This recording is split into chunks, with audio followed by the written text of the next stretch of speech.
शीर्षक कंजूस और उसका सोना। एक गांव में एक अमीर जमींदार रहता था। वो जितना अमीर था उतना ही कंजूस भी। अपने धन को सुरक्षित रखने का उसने एक अजीब तरीका निकाला था। वो धन से सोना खरीदता और फिर उस सोने को गलाकर उसके गोले बनाकर अपने एक खेत में एक पेड़ के नीचे गड्ढा खोदकर डाल देता था।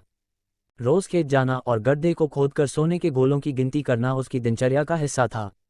इस तरह वो सुनिश्चित करता था कि उसका सोना सुरक्षित है। एक दिन एक चोर ने कंजूस आदमी को गड्ढे में से सोना निकालकर गिनते हुए देख लिया। वो छुपकर उसके जाने का इंतजार करने लगा। जैसे ही कंजूस आदमी गया, वह गड्ढे के पास पहुंचा और उसमें से सोना निकालकर भाग गया। अगले दिन जब कंजूस आदमी खेत में गड्ढे के पास पहुंचा तो सारा सोना नदारद पाकर रोने पीटने लगा। उसके रोने की आवाज़ वहां से गुजरते एक राहगीर के कानों में पड़ी तो वो रुक गया। उसने कंजूस आदमी से रोने का कारण पूछा तो कंजूस आदमी बोला, मैं लुट गया, बर्बाद हो गया। कोई मेरा सारा सोना लेकर भाग गया। अब मैं क्या करूंगा? सोना किसने चुराया? कब चुराया? राहगीर आश्चर्य में पड़ गया। पता नहीं चोर ने कब इस गड्ढे को खोदा और सारा सोना लेकर 9 2 11 हो गया।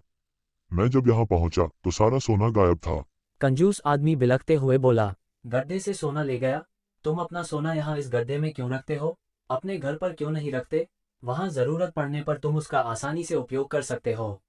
राहगीर बोला, मैं अपने सोने को कभी हाथ नहीं लगाता। मैं उसे सहेज कर रखता हूँ और हमेशा रखता, यदि वो चोर उसे चुराकर नहीं ले जाता।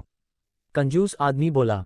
ये बात सुनकर राहगीर ने जमीन से कुछ कंकड़ उठाए और उसे उस गड्ढे में डालकर बोला, यदि ऐसी बात है तो इन कंकड़ों को गड्ढे में डालकर गड्ढे को मिट्टी ढक दो और कल्पना करो कि यही तुम्हारा सोना है, क्योंकि इनमें और तुम्हारे सोने में कोई अंतर नहीं है।